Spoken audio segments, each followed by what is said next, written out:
Señor, estamos muy agradecidos contigo porque nos das la oportunidad nuevamente de poder platicar con nuestros amigos y con nuestros hermanos, Señor, con los cuales tenemos una plática a través de la palabra del Señor. Pero no es mi plática, sino es la tuya, con todo este grupo de personas que tú amas, Señor, porque tu amor es muy distinto al amor de nosotros, Señor, y yo te agradezco por eso, porque gracias a ese amor tuyo hemos sido alcanzados, y yo sé que también hay gente que ha sido alcanzada o va a ser alcanzada, y gente que se va a reconciliar contigo, porque tú no te cansas de hacer el bien.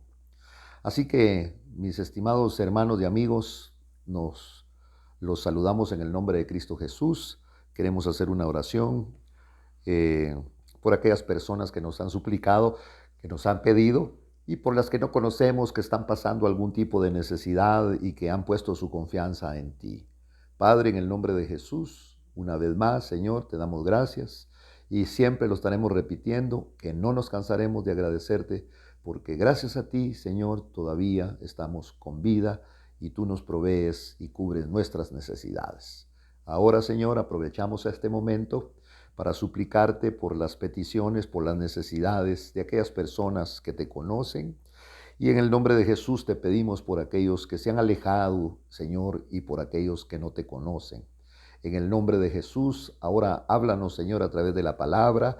Y te damos gracias, Señor, porque creemos que tú siempre logras el propósito con el cual mandas tu palabra. Gracias, Padre, en el nombre de Jesucristo. Amados hermanos, voy a abrir mi Biblia en Mateo capítulo 9 para leer pasajes muy conocidos y entonces vemos nosotros aquí en el capítulo número 9 y versículo número 35. Jesús recorría todas las ciudades y aldeas enseñando, dice, en las sinagogas de ellos, proclamando, que no es más que predicando el evangelio del reino y sanando toda enfermedad y toda dolencia. Tres cosas importantes. Cuando habla de que proclamando el evangelio del reino, es una palabra que viene al espíritu. Cuando está hablando de toda enfermedad, está hablando de que puede tener injerencia sobre el cuerpo y toda dolencia, porque los dolores que vienen muchas veces a nuestra vida no solamente son físicos, sino que hay unos dolores que se acumulan en nuestra alma y es consecuencia por la cual muchas veces nosotros no podemos perdonar. Entonces vemos que el Señor Jesús venía proclamando el evangelio del reino, algo distinto, algo diferente, algo que realmente el pueblo de Dios en aquel tiempo no había recibido. Ellos recibían las palabras proféticas, leían los rollos en la sinagoga de lo que hablaba Jeremías, de lo que hablaba Isaías, de acontecimientos que ya habían ocurrido. Pero viene el Señor Jesús a hablar no acontecimientos del pasado, sino viene a hablar de acontecimientos, aprovecha las cosas del pasado, lo que ya estaba dicho, lo que ya estaba escrito, y lo trae a la vida presente. Y entonces nos habla de un presente y pone como ejemplo un pasado para llevarnos hacia un futuro. Por eso dice aquí la palabra que él recorría, dice aquí, todas las ciudades y aldeas, enseñando en las sinagogas, mire, de ellos, proclamando el evangelio del reino y sanando toda enfermedad y toda dolencia. ¿Por qué? Porque el Señor miraba el acoso de la vida, el acoso del sistema, y viene precisamente para todo esto, y para él las almas de la gente más pobre tenía tanto valor como la gente más opulenta y más rica y más notable, porque el Señor, a través de un evangelio tan precioso y tan maravilloso, venía para no hacer acepción de persona. Claro, inicialmente este evangelio venía para el pueblo judío, pero como ocurrió algo ahí, el pueblo judío no recibió, no aceptó al que habían profetizado, al del que habían leído, del que hablaba, pero cuando vino lo rechazaron. Y eso dio lugar a que todo aquel, ya entonces está hablando de todo aquel, no solamente de una nación, sino de todo aquel que le recibiera, le dio el derecho de llegar a ser hijo de Dios. Y estos no son aquellos nacidos de carne, ni de sangre, ni por cosas consanguíneas, sino por el Espíritu del Señor. Entonces vemos nosotros que trae un evangelio donde las almas de la gente más pobre tenía tanto valor como la gente más opulenta y más notable. ¿Y qué fue lo que hizo el Señor? Dice acá que el Señor, viendo a las multitudes, oiga, la mayoría de la gente, como hoy en día, la mayoría de la gente la vio el Señor y vio gran necesidad. Sinceramente, hay muchísima gente que tiene necesidad. Sin sacar estadísticas, es más la gente necesitada que la gente que, entre comillas, podríamos decir, no tiene necesidad. Pero como el Señor dice aquí en la palabra, viendo a las multitudes, se compadeció de ellas, no por motivos temporales, sino como se compadecía el Señor de los ciegos, se compadecía de los cojos, se compadecía de los enfermos, sino por motivos espirituales. Un ciego, pues necesita la vista. Un cojo necesita la recuperación de su miembro, aquellos enfermos, sino por motivos espirituales. Tenían una pobreza tan terrible. Y perdone, pero si usted no tiene a Cristo Jesús en su corazón, usted tiene una necesidad espiritual que jamás la podrá llenar con nada. Con absolutamente nada. Usted podrá comprar casa, usted podrá comprar carro, usted podrá tener dinero, pero siempre tendrá un vacío en su vida, porque ese vacío únicamente lo puede llenar el Señor. Se busca usted una religión. La religión es lo más farsante que puede haber en el mundo, y el evangelio puede convertirse en una religión. Lo podemos convertir de esa manera en una religión, pero el evangelio no es ninguna religión, sino es el poder de Dios para salvación de ¿quién? De todo aquel que cree. Y aquel que cree va caminando conforme a la palabra del Señor. Ya no caminamos a la deriva, ya no caminamos bajo nuestros propios pensamientos. Y entonces el Señor se compadecía, claro, de los ciegos, los cojos, los enfermos, pero ahora tenía una compasión más grande, la cual estamos viendo nosotros en este pasaje, porque eran motivos espirituales. Los veía ignorantes. Oiga, indefensos, prestos a morir por falta de visión. Y fue por compasión a las almas que el Señor Jesús descendió del cielo a la tierra, y por compasión a las almas ascendió al cielo de la cruz, en el Calvario, al cielo. Claro, pasó un tiempo, pero yo le quiero decir es que esa compasión que él tenía fue lo que le hizo venir a la tierra, ver la necesidad de la humanidad, ver la necesidad en la cual estaba el pueblo, donde se enseñoreaban los demonios. ¿Y sabe qué hacen los demonios y los espíritus inmundos? Nos llenan de espectáculos, nos llenan de un montón de cosas para distraernos, pero cuando pasa, mire, si es un espectáculo deportivo, si pierde el favorito de nosotros, hasta somos capaces de golpearnos, de insultarnos. Entonces, ¿de qué estamos hablando? Porque solamente el Señor puede tener misericordia de nosotros. Y ahí dice la palabra, y viendo a las multitudes, porque el Señor puede ver lo que nosotros no miramos. Él fue movido a compasión, porque dice aquí, tuvo compasión. ¿Cómo las vio? Las vio desanimadas, las vio enfermas, las vio perdidas. Dice que estaban abatidas. ¿Se ha sentido usted muchas veces abatido? Sí, yo me he sentido abatido en anteriores oportunidades en mi vida. Y abatido es sentirse uno derrotado, es sentirse uno que quiere morirse, quisiera desaparecer, fracasado. Y entonces él fue movido a compasión porque aquellas personas las vio como ovejitas, dice la palabra, extenuadas, faltas de vigor en su alma. ¿Pero por qué faltos de vigor en su alma? Porque no tenían el alimento espiritual. Hoy usted se preocupa de ir al gimnasio. Está bien porque usted fortalece su cuerpo. Hoy usted se preocupa de su dieta. Hoy usted se preocupa de su estudio y todo eso, pues está bien. Pero muchas veces no nos ocupamos de lo del espíritu y estas almas estaban abatidas. Así las vio el Señor.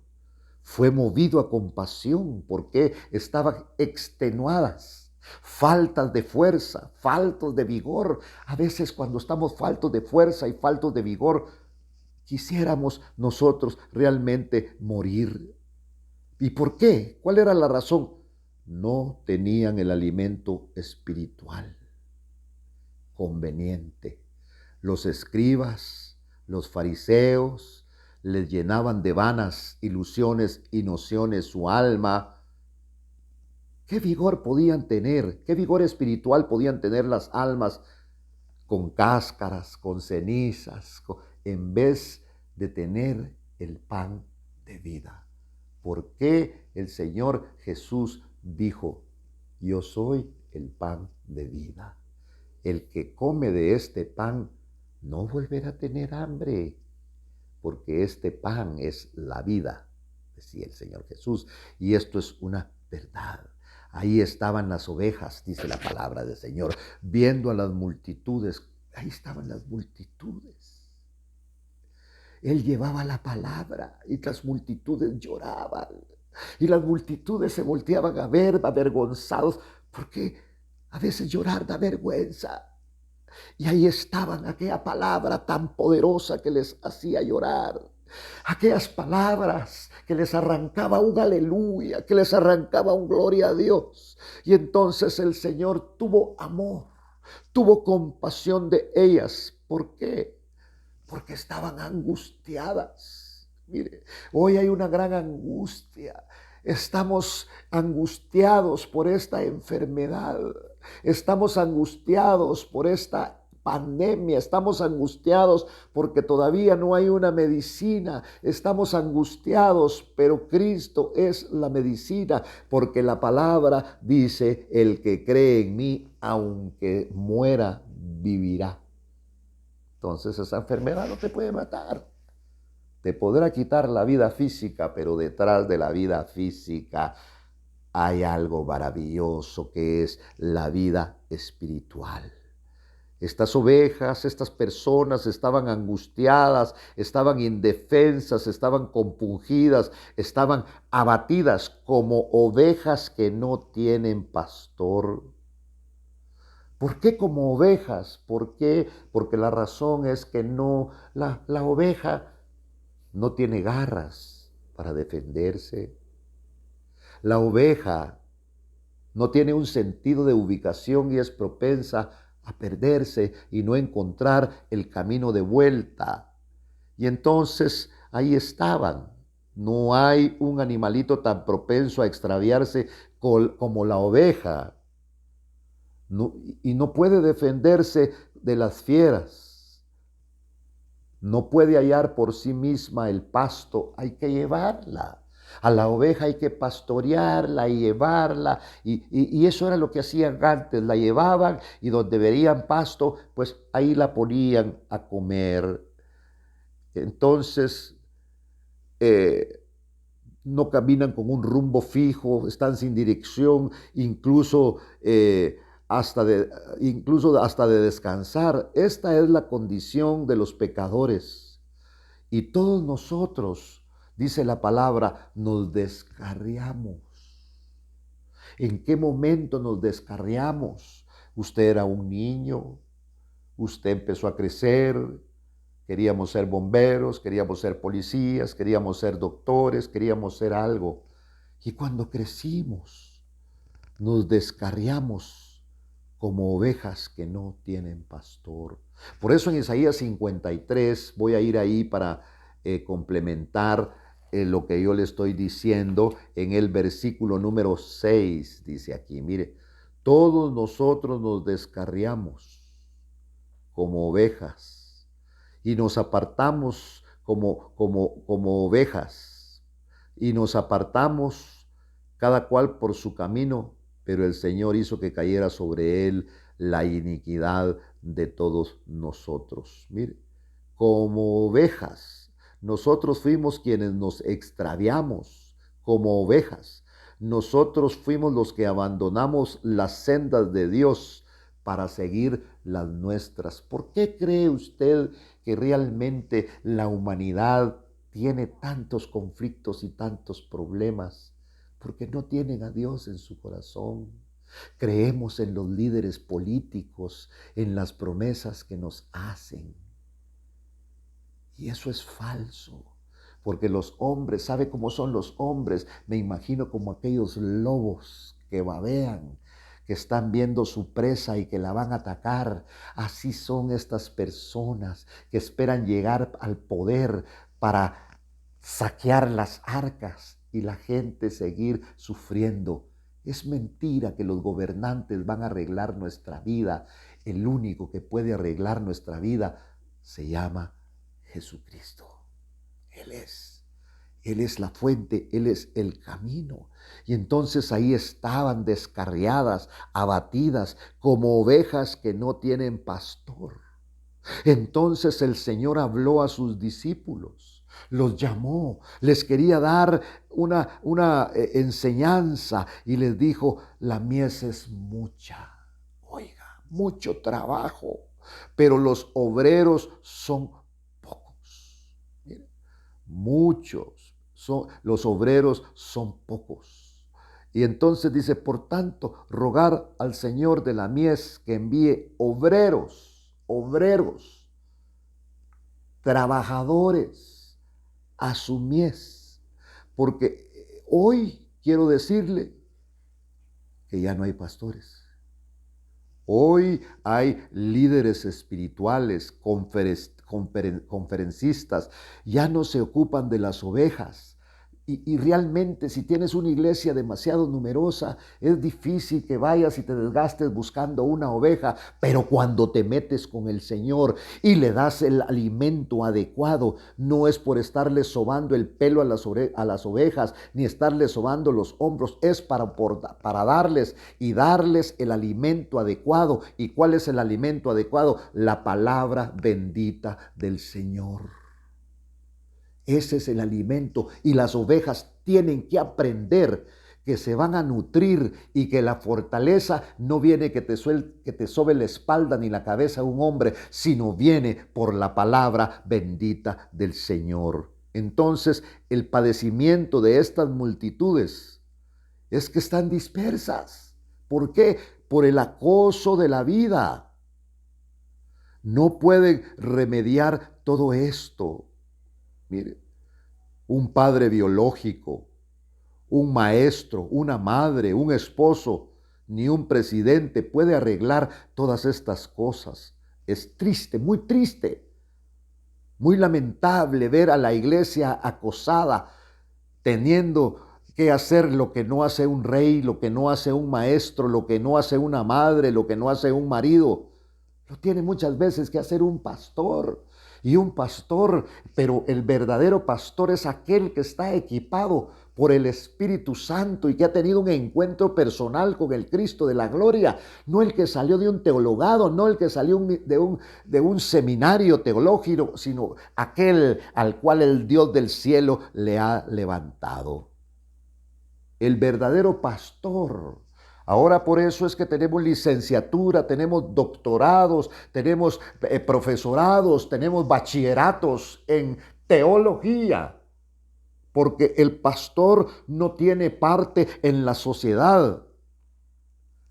Aún en la casa lo pueden echar a uno, aún lo pueden echar por la droga, por el alcohol, pero busca un verdadero pastor y encontrarás un lugar. Entonces vemos nosotros, hermano, aquí, a pesar de que se termine el amor de la familia, el amor de un verdadero pastor no se va a terminar. Jesús no quiere gobernarnos, sino Jesús lo que quiere es pastorearnos. Por eso el Señor puso a David, no lo puso como rey nada más, lo puso como pastor para que pastoreara las ovejas del Señor en cuanto al pueblo de Israel. Mire, a pesar de que se terminó el amor familiar, el amor del pastor no se termina. Jesús no quiere gobernarnos, Él quiere pastorearnos a través de la palabra de Dios. Mire, la perdición del hombre no es solo el pecado, sino el acoso del sistema, envolver la voluntad de los seres humanos. Dios viene a libertarte del acoso. He visto gente muy pobrecita económicamente, pero ¿sabes una cosa? Andan con los mejores teléfonos. No estoy diciendo que sea malo, pero el sistema te acosa, te vende una marca y quieres comprar esa marca. Lo mismo es un trapo con un nombre que sin un nombre.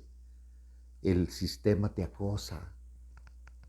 Te dicen que el agua es mala y entonces te empiezan a acosar porque tú dices, si no compro de esta agua que está purificada, el único que te purifica verdaderamente es el Señor. Quiero decirte algo. El agua es agua que estás tomando. Hay quienes dicen, no, de esa no tomo porque ese bote es demasiado barato. Voy a comprar un caro porque esa agua sí es buena, es purificada. ¿Ya no te enfermas? ¿Ya no envejeces? ¿Se te quitaron las arrugas? ¿Se te quitó lo gordo que te está, que te provoca enfermedades? ¿Se te ha quitado todo eso? ¿Ah?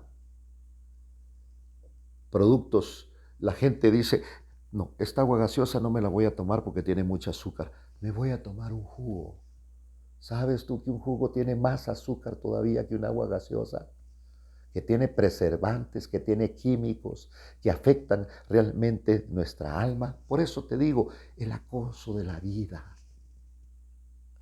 Nuestros hijos ahora, aquí en Guatemala, tienen acceso a comprar una cerveza. Niños de 10, de 12 años, te la venden. Ahí te la están vendiendo en las tiendas. Entonces, el acoso del sistema no es más que envolver la voluntad de los seres humanos. El sistema nos está acosando de una manera tan tremenda.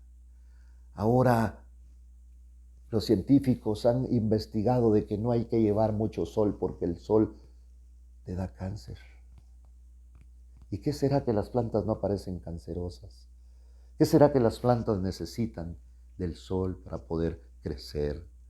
Y entonces el acoso de nuestros ancestros, pero el Señor vino, el verdadero pastor vino a libertarnos. Mire, uno que dirige tu vida, Jesucristo quiere dirigir tu vida. ¿Por qué no lo dejas? Quiere guiarte por el camino. Él es el camino. Por eso Él dijo, yo soy el camino, la verdad y soy la vida. ¿Por qué te quiere conducir por el camino? Para hacer descansar tu alma en un lugar, llevarla a un lugar de reposo y luego llevarla a la eternidad. Pero no podemos enamorarnos de Cristo con los estorbos que tenemos, con todo lo que nos asedia. Mire, por eso el Señor a una mujer conocida como la mujer adúltera. ¿Qué merecía la mujer adúltera? Si esta mujer adúltera estaba en medio de la ley. ¿Y qué decía la ley? A esa mujer hay que matarla. Mire, a esa mujer hay que apedrearla. Pero Jesús, ¿qué vino a hacer? Le dio en medio de la ley, le dio la palabra a la mujer adúltera. Si no tienes a este pastor y no crees en eso, te va a absorber el acoso. Pero todo lo que Dios te ha dado, nadie te lo puede quitar. Tienes que reposar en la palabra del buen pastor. Jesús es el buen pastor. Yo soy el buen pastor. El buen pastor es el que dio su vida por las ovejas. Por eso el sistema, el Señor cuando los vio acá, mire, ahora la mies es mucha y los obreros son pocos. Pídanle a Dios que mande más discípulos a compartir la buena noticia a toda la gente de que hay solución. El evangelio, la pureza, la fuerza, la potencia del evangelio es la que te va a libertar y te va a sacar del acoso de la vida. Por eso el único que realmente te puede dar la salida se llama Jesucristo. Vuélvete, te alejaste, vuélvete nuevamente a Cristo. No lo mires como una religión. No pongas tus ojos en el pastor. Pon tus ojos en el autor y consumador de la fe. ¿Y quién es Él? Se llama Jesucristo. Que el Señor te bendiga grandemente en esta oportunidad y seguiremos orando por tu vida. Que Dios te bendiga.